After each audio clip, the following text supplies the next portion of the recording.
Jackson at the buzzer. 2-point shot. Not enough, though. If it's a 2, not enough. Jackson, if you're nasty. A Kevin Durant size 17, just a little too big. And Jackson and company nearly force overtime. You saw it right here on NBA TV.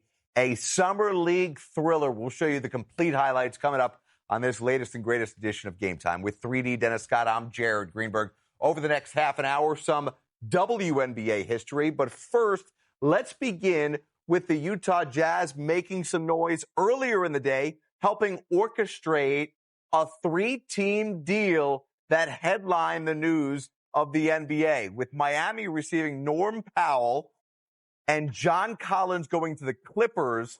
The Jazz, as part of this, pick up Kevin Love, Kyle Anderson. We'll see what happens with them, and a future second-round pick. So big implications for teams that needed to make some moves. Let's start here, 3D, with the Clippers, who have had a busy offseason so far, right? They bring in Brook Lopez, they re-sign James Harden, and now they add John Collins to this front line. Yes, another rim guy, another paint guy, because with James Harden, you want a pick-and-roll guy who can get to the basket and finish at the rim, as we're seeing these highlights here. So you give Frank a lot of credit that making sure this bench is a little bit deeper this year as you get ready for the playoffs, knowing that you got to have enough guys for foul trouble and anything may happen. Yeah, John Collins adds a bit of athleticism to that front line with Kawhi Leonard and Ivica Zubac, and of course now Brook Lopez backing up that center spot. In terms of Miami here, we've been waiting for them to do something. They've got some decisions to make on Tyler Hero coming up, but now adding Norm Powell, what does this do for them?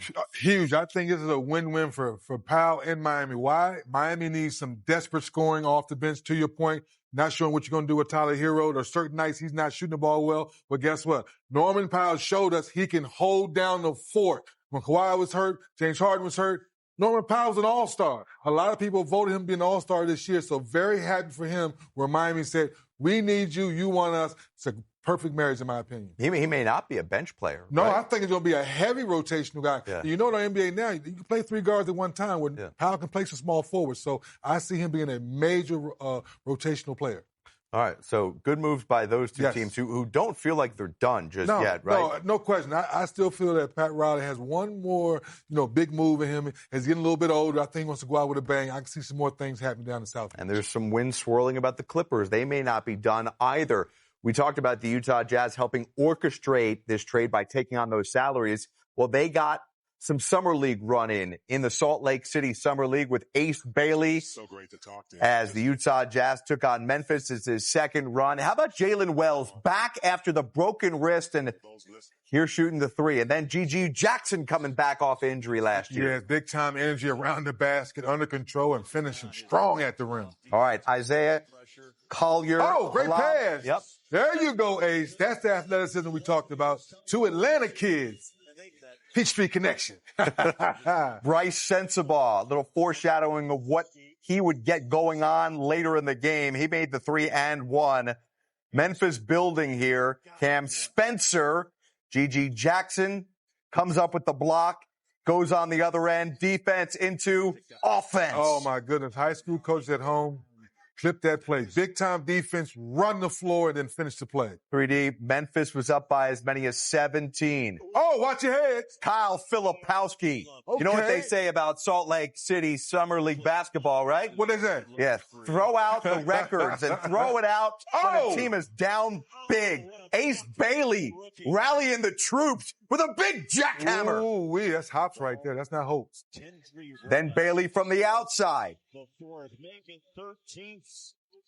Bryce Sensabaugh heating up. Double figures in the fourth quarter to rally the troops from down 17. Time winding down here. Memphis needs a 3 to force overtime. Jackson for the tie. Oh, off the glass. You betcha. Oh, no. The refs ruled on the court that Jackson's foot was on the line. It's a long 2 and not enough to extend the game. Jackson's heroics come up just a centimeter short as Utah rallies to win. The story in this game was the comeback. Sensabaugh led it, but Ace Bailey with his breakout performance, shooting 50% from the field, 18 points. Here he is with Lauren Green. How did you let the game come to you? Just confidence. Stop thinking so hard. I mean, first NBA game yesterday, got my feet wet, but got to see how I feel. But this game was just confidence. I mean, just had the confidence, just be Ace Bailey, who I am. What about the way that finished? Your teammate Bryce, he broke the Salt Lake City Summer League scoring record, 37 points. What is that guy like playing with? That's my vet. I mean, he tells me just be comfortable. Saying him being comfortable doing what he doing, me just following him. You always thrive off energy. That's something you've told me. What was the energy like in this building tonight? Oh, yeah, it was heavy. I mean, from the MVP chant just for Bryce, from just everybody loud on the free throws. I loved it. And Ace, did you have fun out there tonight? I had very fun. I had a lot of fun. Very fun. Very fun for Ace Bailey, a guy who at one point we thought could have gone number one, number two in the draft, right? A couple of years ago, he was thought that highly of, and he slips in the draft, and then all the controversy. What did you think of what you saw out of him tonight in his second pro run? I'm actually very happy that each day is getting better and better. And you hit it right on the head. If you're talking about talent, athleticism, he could have easily gone one. So now what he's learning is the NBA game, playing the right way, doing a little dirty stuff that you may not have seen that 1 year at Rutgers. So that's what he's trying to figure out now. There's a few bad shots here and there, which he'll fix. I'm sure once he gets to training camp, they'll fix that too.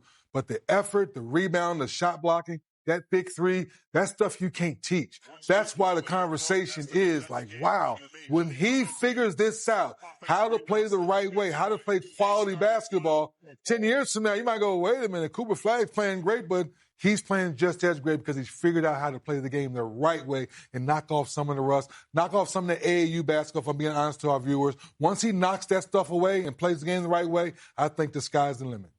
Well, listen, I think, a big question for Utah is, can they take that next step now, right? Mm-hmm. Austin Ainge, who was brought in, said on day one, we're done with the tanking business. Mm-hmm. We're here. We have the foundation to start building. Do you feel now we've still got more to see. We'll see more of him in Vegas, Ace Bailey, hopefully. Is he now going to be a mainstay in this rotation? Is he somebody that Coach Will Hardy is going to lean on to try and get wins? Because what we saw him do last year at Rutgers did not translate to wins. That's the whole point, Jared. I hope Will has patience, but also talk to him directly. You chose to come into a man's league and play like a man. Well, guess what? You're going to be treated like a young man every day in the professional league. So the quicker you learn our NBA game and understand the ball will be in your hands at times, and sometimes you got to run the floor and play with flow and show your athletic ability in transition, which I think will be huge. You got some tape of what Ace Bailey did tonight. Let's break it down. So let's start with this first play here out of bounds set. Be under control, using the screen. This is the part where Coach talked about. This is all effort, under control, to step back. That's just a professional score. So once again, in the half-court set's going to be great. This is where the Jazz fans are going to be excited. You get a stop, you get out and run, you put the pressure on the defense, and understand this young man's one of the best in the business. He didn't even bend his legs, and he shoots the transition three. So you understand again here, a little high screen, look at the great spacing once again, the good ball movement, little pump fake, you knock it down the corner three. So now you have Sensabaugh, you have Bailey, you have all these guys figuring it out, and then an extra effort. Oh, my goodness, if we don't box him out, he will be a walking highlight. Those are the fun plays where you get off to a slow start and you don't shoot the ball well, but the effort gets you a dunk, a layup, a wide-open shot. That's why you shoot 50%. Quickly, I want to change gears, talk about Memphis, who lost this game, blew a 17-point lead, but bigger picture, blow this one out here. People scratching their head in the offseason. They trade Desmond Bane. It was a Godfather offer they could not turn down. Yeah. They got all those draft picks. They got Cole Anthony. They got Kentavious Caldwell-Pope. People are wondering, what's next? Well, here's tonight we saw what's next. Mm-hmm. We saw G.G. Jackson coming back off a broken foot. Mm-hmm. We saw Jalen Wells coming back off a broken wrist. Right. These two guys played really well for Memphis tonight, and they're going to be core rotation pieces next season. You hit it right on the head. When everyone was questioning why would you get rid of Bane when he was holding down the fort in all the games that Ja missed, well, guess what? Wells played so well. A lot of people had him for, first team all-rookie and possibly got rookie of the year before he broke that wrist. Tonight, shot the ball pretty well after coming back a broken wrist. GG, he's had a few injuries, but he's all been about effort and energy, and he showed that again tonight. So the trade, big picture, I'm not as mad because you're bringing back two vets from Orlando who are going to be a part of the rotation as well. So this team's still going to be solid. All right, another team counting on a lottery pick, the Philadelphia 76ers. BJ Edgecombe, two-way guy. Ooh. What are our initial thoughts of his pro debut?